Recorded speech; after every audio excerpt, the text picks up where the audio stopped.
హిందువులకి టేకేదారి, నేనే ప్రతినిధిని, నేను పుట్టినాకనే హిందుత్వం పుట్టింది, నేను అమ్మకే పుట్టలేదు, ఆకాశంలోకి ఊడిపడ్డా అని చెప్పుకుంటున్న మోడీ వచ్చినాక మరి ఇవాళ ఎక్కువ ఈ గ్యాస్ దొరకకపోయినా నష్టపోతుంది ఎవరు?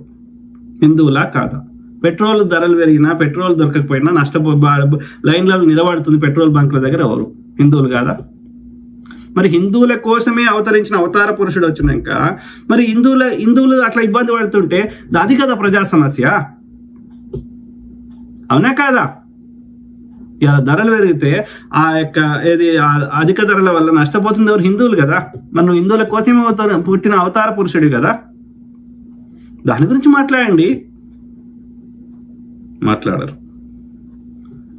యొక్క పెట్రోలు, డీజిల్, యూరియా ఇవన్నీ కేంద్రం ఇంపోర్ట్ చేస్తే అది కేంద్రం అధీనంలో ఉంటే రేవంత్ రెడ్డిని తిడతారు. అంటే సబ్జెక్ట్ నాలెడ్జ్ ఏది ఎక్కడి నుంచి వస్తుంది, ట్యాక్స్ ఏ ట్యాక్స్ కేంద్రం తీసుకుంటుంది,